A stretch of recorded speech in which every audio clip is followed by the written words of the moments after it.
And that's yet another DDG win. All right, welcome everybody to another podcast episode of the Dead Dog Gaming Podcast.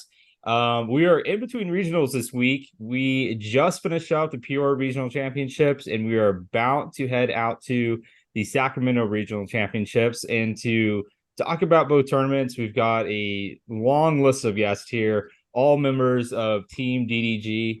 I'm just going to go kind of around the horn. Start with Gabriel Smart. He came in off I want to get this right, 38th place finish. There you are.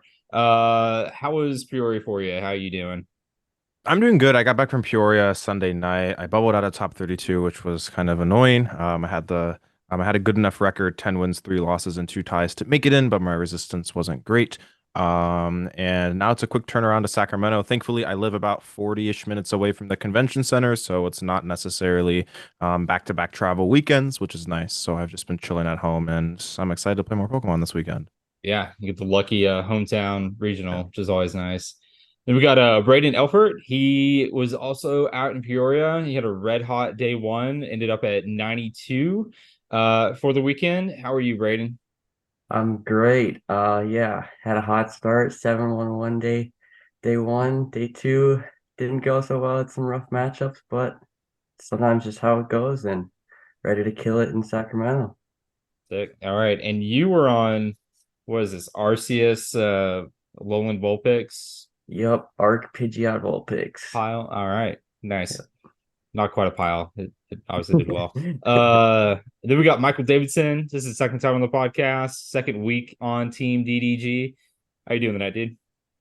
I'm doing okay. I got top 256 in Peoria, so we take it. It's not the finish that I'm looking for, but it's points, so nice. Doing all right. Next up, regional champion from Peoria in the seniors division, with a very unique and kind of out of left field deck. Owen Dalgard, how you doing 3 days after a regional win? I'm doing great. It kind of hasn't like sunk in that I won, but it feels good. I'm number 1 in the world now on the leaderboard and hoping to do well in Sacramento as well. Awesome. Yeah.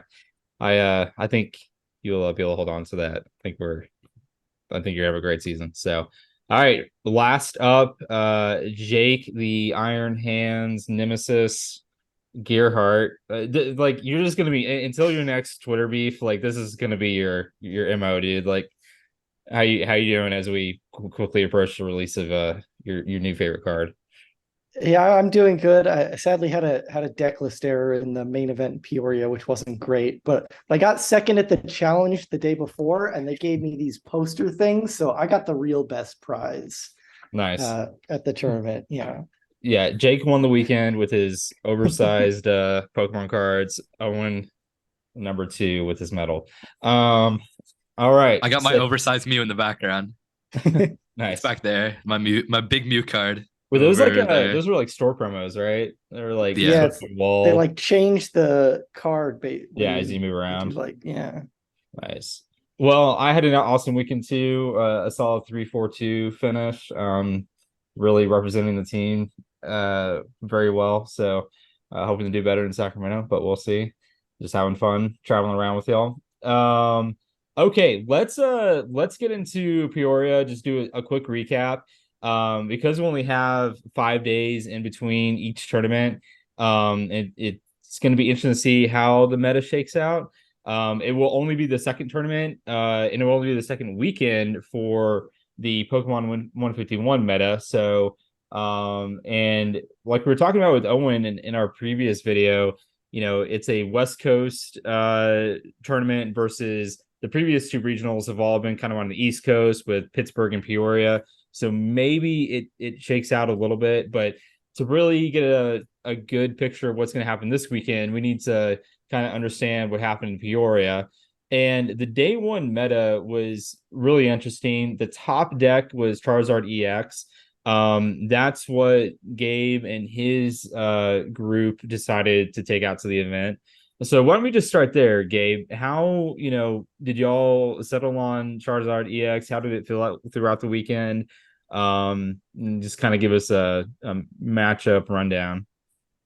Yeah, so the reason as to why I chose Charizard was we thought that Lugia was going to be arguably the most popular deck because the colorless variant was seeing a lot of play. So combine that with the single strike variant, we thought that just overall Lugia would be the number one or number two most played deck, and Charizard pretty much does pretty good against that matchup.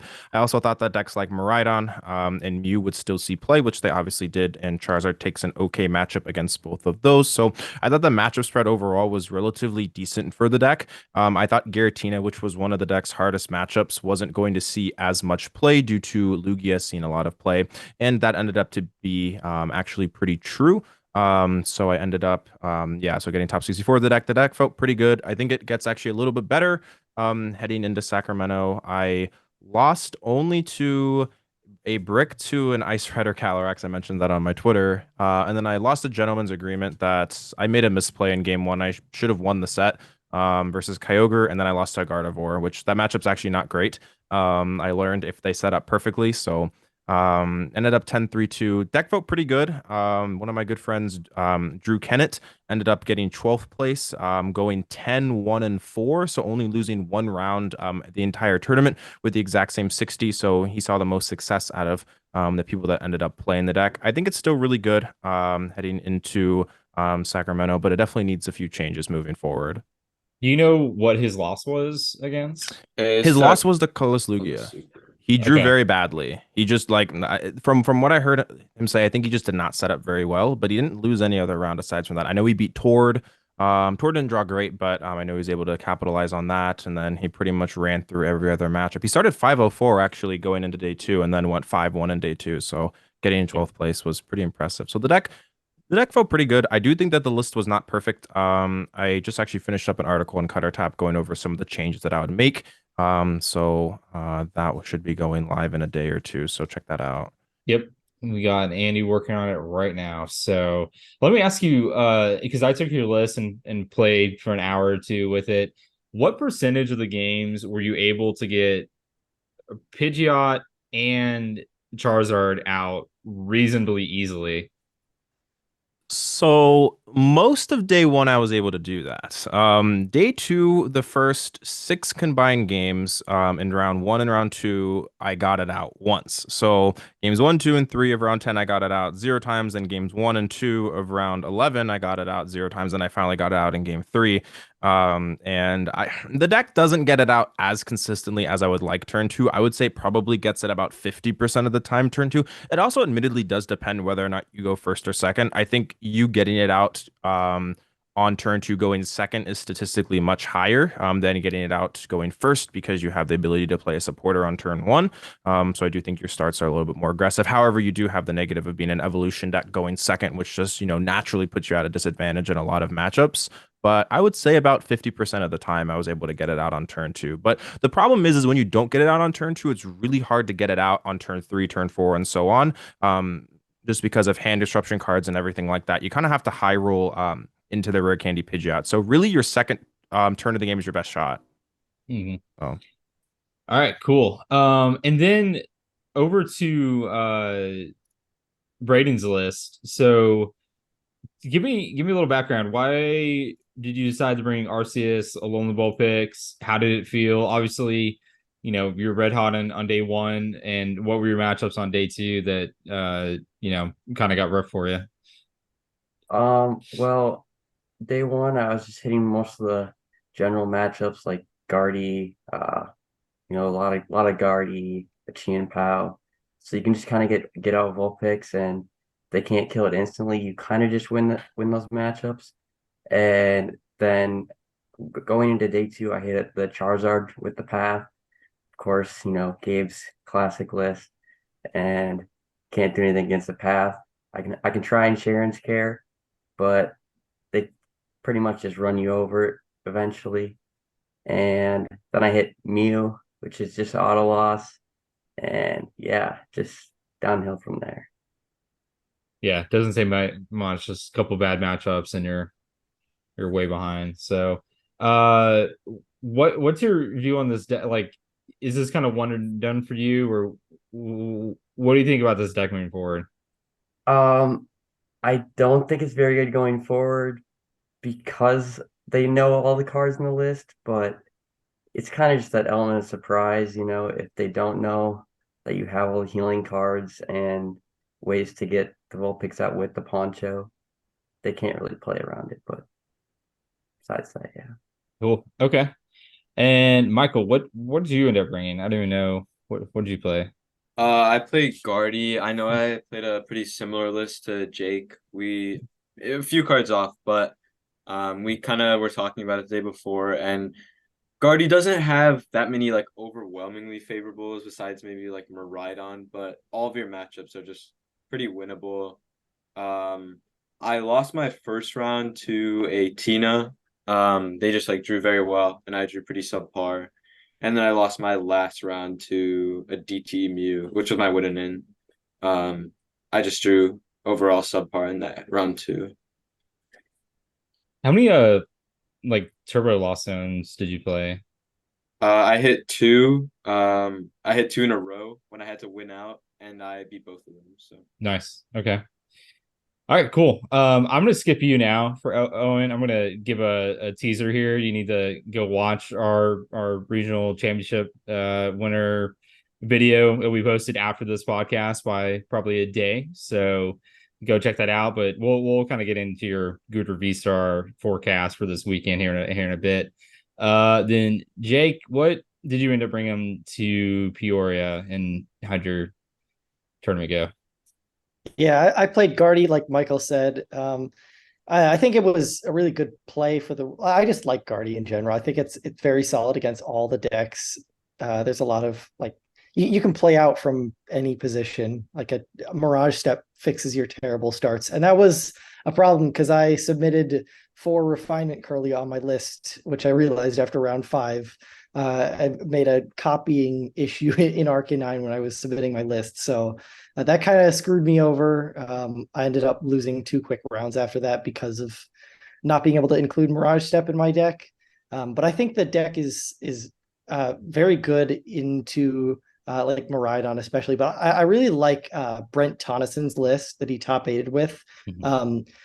With the 4 fog crystal, that makes your like Charizard matchup really, really good because you can almost always hit the turn 3 like one shot with Brainwave, which is really crucial in all of those Charizard matchups. So if I was going to play again, I'd probably look into testing his list. I played like the Luminion and Forest Seal Stone, which was more like towards build, but I really like Brent's build, and I'd end up testing that if I was going to Sacramento. Okay. And real quick, just another shameless plug. You know, me and you had a video a few weeks ago about Iron Hands, and we can't not talk about Iron Hands. Has your mood decreased or increased in 2 to 3 weeks as we get 2 weeks away from that set coming out?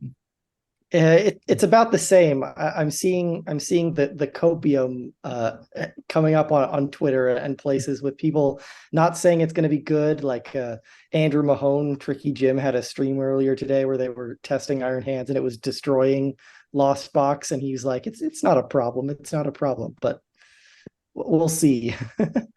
What deck did they have it in? Did they just like their Rhydon? It was a Chen Pao with Baxcalibur, and okay. So exactly what you the predicted, scariest right? deck. Yeah. Yeah. Okay, cool. All right. So Peoria had on Limitless right now, they've got just like the day 2 decks. And like we mentioned earlier, Charizard was 20% of the meta in day 2. Lost Zone was actually, I've got it sorted by results, but it looks like Gardevoir was the second most popular, then Lost Zone, then Miraidon. But still we have a insanely diverse meta because there's 8 decks with 7% or better meta share. You also have Mew VMAX, Chin Pao, Excalibur, Lugia, and really that's 2 variants. And also Lost Zone Giratina. So kind of shifting gears into our Sacramento meta talk here. How do y'all see or go about thinking on how this is going to shift as we go into Sacramento? Do y'all have a gauge on how different that tournament's going to be due to the location and due to the timing after a new set release, or do y'all kind of reasonably expect this to be kind of consistent with very minor percentage changes between these decks? And I'll just let y'all free for all here. Whoever wants to go first.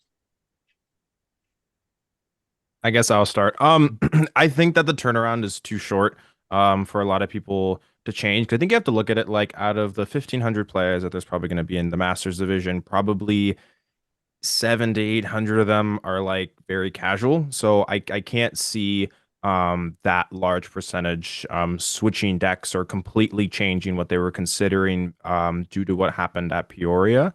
I would say the biggest shift will be DT Mew's rise. I think that is the one deck because there is a cult of Mew players that need an excuse to play Mew, and now they have an excuse to play Mew. Mew is now a playable deck, although I think Spiritomb will rise in popularity. I do think a lot of people are going to copy the list that Rowan Stavenow played, or maybe the one that Colin played that got top 16, I believe, to this event. So I think the biggest rise in popularity will definitely be Mew this tournament. I think Lost Box Zamazenta, the one that Raymond played, is strong, but I think a lot of players don't want to put the time into learning that version of Lost Box. It plays pretty differently compared to Turbo. You have to be a little bit more methodical and careful on a lot of those resources, and it's just a little bit of a slower variant. So I don't think a lot of Lost Box players who are like, let's say, playing Turbo are going to switch to the Zamazenta version just because it takes time to like learn the differences and how you approach specific matchups. So I would say the biggest rise would definitely be DT Mew in popularity. But other than that, I think the meta will stay mostly the same. I can maybe see Chen Pao going down in popularity due to DT Mew being so popular. That matchup's really bad for Chen Pao. And then also it going down because of Lost Box doing so well. I actually think that Gardevoir is going to fall in popularity. If you go look at Limitless, all of the Gardevoirs in day 2, besides Brent and Tord, didn't do very well. Like Charizard isn't even that good of a matchup, and I mean they still beat a lot of their decks, but you're going to take a lot of ties too, just because you're Gardevoir. And a deck that I think is going to gain a lot of popularity is actually the Lost Zone Charizard, the Radiant Star, because that deck can just wipe boards clear turn 1 or turn 2 with Sableye. Nice. I mean, I think you're maybe underrating Guardy a little bit. There were 4 in top 32, which isn't bad, and a few more, and another one in top 16. So I agree that Guardy will fall a little bit. I think people are starting to realize, like, just more and more, that the deck it's so hard to finish a best of 3 if you play all 3 games.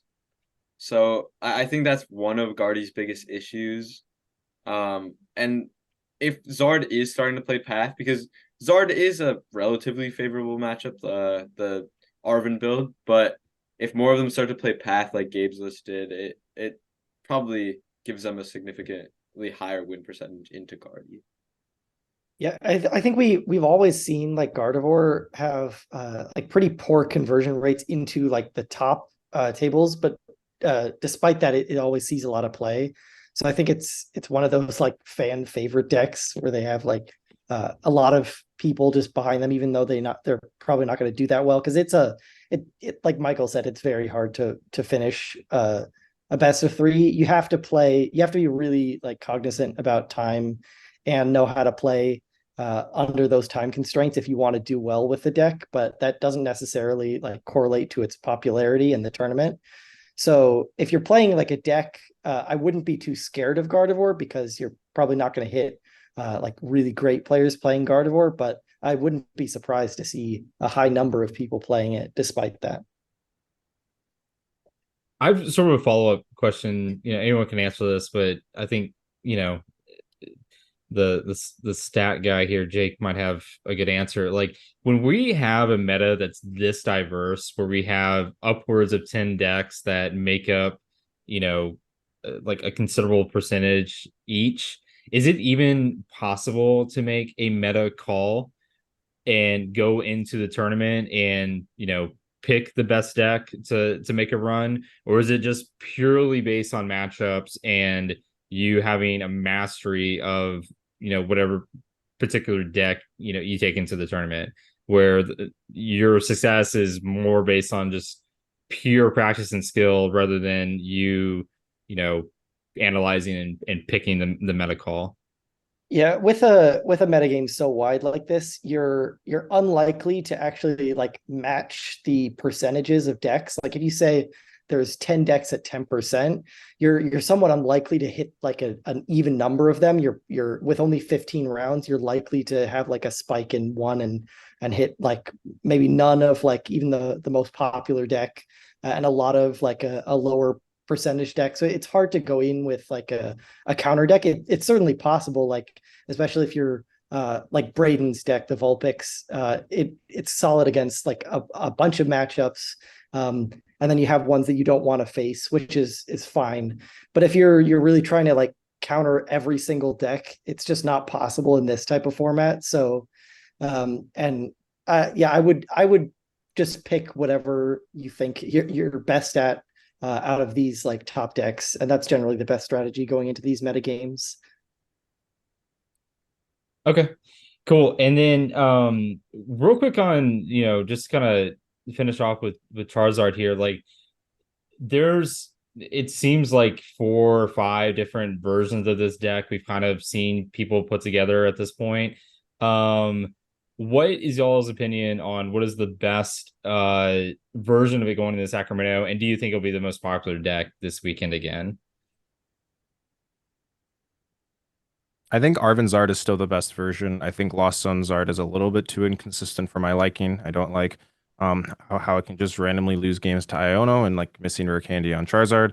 I think the Arceus version is okay. I don't think that the Arceus version beats the Arvin version just because Arceus is a liability. So that was also something that I ran into. I actually played against an Arceus version in day 2, and that Arceus being on the field allowed me to even win games where I would kind of fall behind a little bit, just because it's just a sitting 2 prize attacker that you can knock out towards like the middle ish portion of the game. I do think that Zard might go down in popularity because people saw that it didn't perform exceptionally well. Like it performed good, but it didn't perform up to how well it did at the Brazilian event. So I wouldn't be surprised if people were concerned about the Lost Box matches, which actually aren't that bad anyways. But I think that people might just look at the results from Peoria and be a little bit concerned just because of how well Lost Box did, which, as I said, I think those matchups are totally fine for Charizard. I actually think the Charizard deck is favored into Zamazenta. So yeah, that's what I would say as of right now. I think it'll probably stay the same or go down just a little bit. Because like that was also the first event where like Charizard was really considered a hyped up deck. So I think a lot of people jumped on the bandwagon because like Pittsburgh people weren't really respecting Charizard. A lot of people thought the deck was bad because of the 60 HP Charmander, and it just had a lot of issues. And then the Brazilian event obviously surprised a lot of people. So going into Peoria, we all kind of knew, okay, this is a clearly very good deck. So I think heading to Sacramento, it will lose a little bit of popularity, but I think it might perform a little better. Okay. And I guess, sorry, Jake, go ahead. Yeah, sure. I think personally that the Gallade Zard deck is actually the most powerful variant, but I don't think people are building it very well. I was testing sort of with a group like the past week or two, Gallade Zard, and Tina was the only like big problem matchup, and that's why I ended up switching to Gardevoir. I expected there to be a lot more Tina than there was. So maybe that would give people reason to pick up the Galadzar deck, because that matchup's very bad, but everything else is pretty solid. And I think there's a lot of cards that people should be including in that deck, like Collapse Stadium, that really change your matchups a lot. And it's definitely like favored into the other Zar versions, which have to put weaker 2 prizes into play, which that version can capitalize off of. So if and it's also a bit better into Gardevoir as well. So if those decks are ones you're concerned about, I think the Gallade version is actually the one to pick. Okay. Yeah, and I think we're like almost 20 minutes into this video, and we haven't even mentioned really what won the event, which is on me. But the finals was a Lost Zone mirror, not exactly the same list, but Raymond Long took the win with a version of kind of Turbo Lost Box. Not exactly like similar to the most popular Turbo list, but is Turbo Lost Zone just the best deck right now? Is that just the best deck in format? I think I don't think it's objectively the best second format. It maybe has the best matchups right now, but I used to play like a lot of Lost Box, and if you don't get like the optimal setup, it can feel hard to stay in games, even if you might have some early pressure. I wouldn't say that Turbo is just the best deck. I think it's up there, but I wouldn't say it's the best deck. Yeah, I think this goes back to how wide the metagame is and how like unlikely 15 rounds you are to match the metagame. So really like you can only find a best deck in hindsight, and all of the decks are able to like compete roughly on the same level. Like yeah, in your 15 rounds, you could end up hitting 4 Gardevoir or no Gardevoir, and they're about as equally likely. If it's like a 10% deck. So you can never never really be sure in these types of wide formats. And the big problem deck for Lost Box is Lugia, and Lugia didn't perform so well this tournament compared to its day one meta share was really high, and day two was poor, like the conversion rate was compared to other decks. So I think this next weekend is probably actually a good time to play Lost Box. But in the wide meta games, like the percentages will fluctuate a lot, and you can't really pick out a best deck when everything's so even and dependent on what you end up hitting in the tournament. Mm-hmm. I don't even know if I would say that this is a better weekend to play Lost Box, because I think a lot of players are going to play Lugia this event because they think that Lost Box is going to be at a very high meta share, along also with DT Mew doing well. Because I do think that Single Strike Lugia does do pretty well into the double turbo variant and also Fusion Mew. Obviously, the DT version can just win with Judge Path. However, that's harder said than done when Lugia has so many outs, and if they add in things like Pumpkaboo again. So to answer directly your question, I don't think Lost Box is the best deck. Kind of like as Michael said, I've kind of found just like you'll randomly like be like winning a game, and then you'll miss something, and then you'll just fall like really far behind. And I feel like if an opponent knows how to play versus you properly, like your lines in some game are very like small. And if like anything goes wrong, or you miss like anything, or like you flower into the wrong thing, I think you can just lose games. I personally like the Zem Azunto one a little bit more. I think the deck is a little bit less chaotic, almost in a way. I think it's a lot more stable. I think Zam is just, I just think the slower Lost Zone variant, using Zam is really cool right now.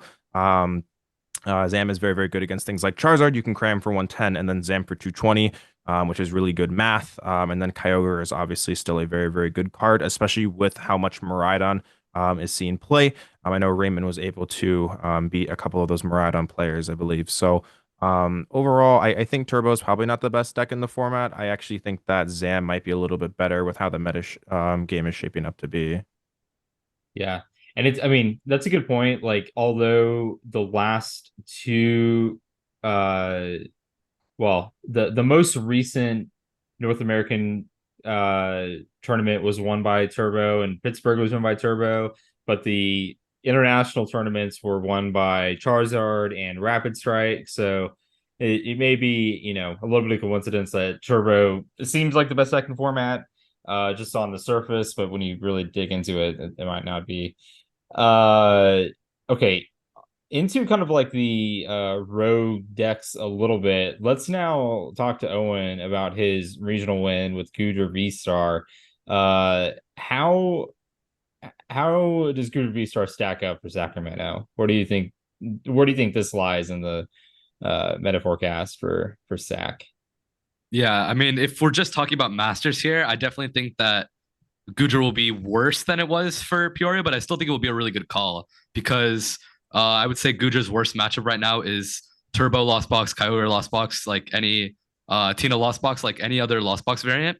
So with the win of Kyogre, it's just going to become even more popular, making the deck probably just worse because you're going to hit more bad matchups. Okay. What about for seniors? Since Well, I think that for seniors, it's a little bit different because to become a good Lost Box player, you have to play it for a while. So there's only a couple really good Lost Box players in seniors, and those Lost Box players probably played it in Peoria as well. So it's probably going to be a similar meta share. So I still think Gujar is a really good call for seniors. I mean, I think it's a good call in general, but I mean, especially because people know about it now, it's less of a surprise. So more people are going to be maybe adding tech cards or playing around it or learning the matchup. So that's just something to be aware of if you're going to play it. okay. And Brayden, do you have another kind of road deck in your back pocket someone can take to get 7-1-1 on day Yeah, one? yeah. So I've been testing a lot of Arceus Leafeon, and Okay. it's been pretty good. You can't really beat Mew is the hardest part. You have the Spiritomb, and Miraidon's also really tough. Besides that, you can take good matchups into most everything. So I've been thinking we'll play some Leafeon. Okay. I think I'd be Shadow Luck. I don't think I own a Leafeon. So, um, okay. And then one of the decks you mentioned, how does Miraidon stack up for this weekend? That has been kind of like the full grip special, has been the Miraidon deck. How do we kind of stack that up against everything else? I'm still not convinced the deck is like tier one because like I'll sit down and I'll play games with it and I'll just brick over and over and over again, or like I'll start off well and then they'll judge me and then I'll just go draw pass over and over. So I actually am. I don't know. I think it is like the results speak for itself, right? The same group of players are doing well tournament in and tournament out, which just shows that the deck clearly has a lot of potential. It's one of the most aggressive decks in formats. You take advantage of people, not drawing well in the early game. I personally like JW's list a little bit more than Jesse's. I like the hybrid version of that with the beach court, also with the path. I took basically JW's list and I cut the Mew EX for Luminion because I don't think Tina's really something I want to be teching for headed into this weekend, as I just don't think Tina's a great deck right now for this tournament, that is. Maybe for Toronto that changes, but I think with how the metagame is shaped up, I probably would stay away from Tina for Sacramento. So I don't think you necessarily need the Mew in the Miraidon deck. So I think the deck is good. I mean, I personally don't have a whole lot of positive experiences with it in my testing, but when it hits generators, it can beat pretty much anything. So, like if you're willing to high roll, then it's the perfect deck for you. Yeah, I think Miraidon gets a little bit weaker this next weekend because of like it's not so great against Zamazenta and Kyogre. And it's also not so great against Mew. We got really weak to early Judge Path. It was much stronger against the Meloetta Mew, where they had less outs to those disruption cards. So I'd be a little bit cautious into playing Miraidon in Sacramento. I also don't think it's the best of decks, but clearly it's gotten more results than I expected it would. Well, I mean, yeah, and it's been consistent with a couple players taking it to these events. So, okay. Any other decks that I haven't covered? I think, out of the lineup from Peoria, we pretty much covered everything except maybe Lugia. How does Lugia stack up for Sacramento? We've got the single strike version, the colorless version. I played a few colorless Lugias, and that deck seems really good if they're able to get the Snorlaxes out and set up after Archeops is up. But what is y'all's opinion on Lugia going to Sacramento? I definitely want to start with Gabe here because you were Yeah, I play that deck a lot. got the experience. I think single strike is way better than colorless for this tournament. I think if you're going into this tournament with Lugia, just completely punt the Charizard matchup and try and beat everything else. I think colorless Lugia doesn't beat the Lost Box variants as much of it as much as it should. And I think that you just lose to Miraidon with the Carlos variant, whereas the single strike variant actually beats Miraidon if you get the Stone Journer off and slams Lost Box. Like I think that single strike beats Lost Box convincingly, whereas Carlos does not. So if I'm playing Lugia, I'll tell you I would be playing the single strike variant. Yes, you don't take a good Charizard matchup, but I think both variants take an unfavored Charizard matchup. So trading it and making it like a 40-60 as opposed to Carlos, which I think takes a 45-55, isn't necessarily the worst thing in the world. So yeah, I actually do think that single strike is quietly a good play because I think other decks like Rapish or Urshifu aren't bad this event because they do well against Lost Zone Box, and I think that deck just folds to single strike Lugia. So I'm kind of trying to look ahead to see exactly how people are going to counter the decks that just kind of perform well, and Lugia counters those counters. So I think single strike is really good for this weekend, but I personally wouldn't play colorless to this event. Anyone else? Anyone? Well, I know he's not here right now, but Andrew Hedrick played a sort of a hybrid version between single strike and colorless. And I also tested that deck. I think Gabe's definitely right. Well, clearly like the Miraidon matchup for colorless Lugia is really tough, but I think the Zard matchup is pretty tough for both decks, which I think is a pretty serious detriment. I think yes, Gabe is right about it beating like the counters and also obviously having, especially single strike, having a really good Lost Fox matchup. But I think if you hit if your meta, like the matchups that you hit swing sort of a different way, I think Lugia might not be the best overall play. Okay. Okay. And last question for y'all. Let's just say you're a player, you just want a consistent deck, you want to get into day two, have a 6-2-1 or better record at the end of Saturday. What are you playing and just reasoning behind that? Let's just go kind of Jake Owen, Michael Braden, and Gabe. Yeah, I mean, if you're good at time management, I'd say play Guardy, but for most people, I'd probably say something like Miraidon is probably like that's the easiest way to get a day two, I think. Okay. Owen, would you recommend Guder V-Star or just Oh yeah. So I mean, I think Guja's a good deck for sure. I mean, if you want to have a lot of fun, you can probably get a good placement as well. But also like just like consistency wise, I think Lugia single strike is really good, and like a list similar to Gabe's Arvinzard is also really good. I think. Those would be my top picks. I think if you're just looking for a general good play, I think Arvinzard is also pretty good. I think DT Emu can also be a pretty good play if you can dodge those Spiritombs, which probably will be coming back in higher amounts. But I think Spiritombs still won't be super widely played unless DT Emu has a really good performance this weekend, and then for the next event it will be. I think if you're just like a Pokedad or Pokemon, I would jam Miraidon with Pass. And then if you consider yourself an average to better player, I'd play Chien Pao. Okay. Yeah, that's one we didn't really talk about. What version of Chin Pao do you think is ideal for Sacramento? With Baxcalibur, the Palkia, which yeah, I'd just go with like the Pokestop Baxcalibur list. It's just so fast, and you hit the cross with your clone play, and the game can just be over. Yep. I would put on a blindfold and hope to hit electric generators if I were just trying to make it into day two. I think that's a great 6-2-1 deck. I think if you sequence the deck properly, which isn't necessarily super hard to do, you probably can cobble together 6 wins. I actually do agree Chen Pao if you want to go gambling. You can play Chen Pao. If you draw hot, there's nothing that really your opponent can do.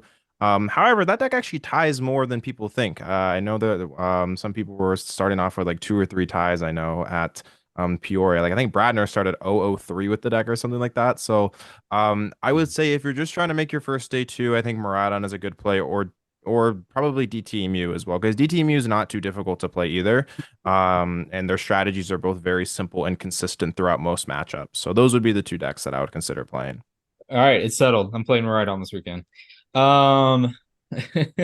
Okay, so that is it. Why don't we go around, just shout out your social medias, any content you got coming out soon this week or over the next week or so. And then I have a special reveal for the audience and maybe some of our players here if they haven't been keeping up with the group chat. But go ahead and shout out your Twitters and everything. I guess I'll start. Yeah, shout out Dead Drawer Gaming. Thank you for sponsoring me. I do write on Cutter Tap as well. Make sure to go check out the website. Pretty much most of us right there. I do offer coaching as well. I'm pretty much fully booked till Sacramento. So if you're looking for help for Lille or Toronto or LAIC coming up, then that'll be in the description. And then all my social medias are just smart TCG or smart_TCG. And yeah, thanks for having me. Shout out to DDG and my local store, Game Related, who always hooks me up. Nice. My Twitter is Alice Liverpool, and I will have an article, my second article coming out for Cutter Tap a little bit after Sacramento. Yep. Yeah, just follow me on Twitter. My name is just Owen Delgard on Twitter, same as my player name. And check out my new Cutter Tap article with Carson about my regional win with Gudra. Yeah, you can find my latest Cutter Tap article as well on Power Creep. And if you want to follow me on Twitter, keep up with the Iron Hands arc. It's at Jake K. Gearhart. Perfect. All right. Yeah, Cutter Tap's got some great content coming out this week. We're gonna have Hunter Butler writing about Miraidon. Gabe just submitted an article on Charizard. We are also going to have Owen and Carson Washers kind of recap their Gudra V-Star run from Peoria. Again, regional winning deck. And then we announced last week that we have a couple of VGC players on the roster now. So one of those players, his name's Azulite on Twitter. It's Alex Arand, is going to have a recap of his team from the VGC tournament in Peoria. He actually ended up 16th out of a really large field. So be sure to go check out Cutter Tap. Also go over to Dead Drawer Gaming, get your singles and sealed product and all that kind of good stuff. And last up, we've got new jerseys for this weekend. So we finally got a stream friendly jersey here. So if you're out in Sacramento, be sure to look out for our players and our new Team DDG jerseys. We'll be wearing those, and we'll probably get some merch out for Team DDG with our new logos and whatnot in the next couple weeks to get on the website. So be sure to keep a look out for that. And with that, thank you all so much for joining me tonight. And we will see you next time.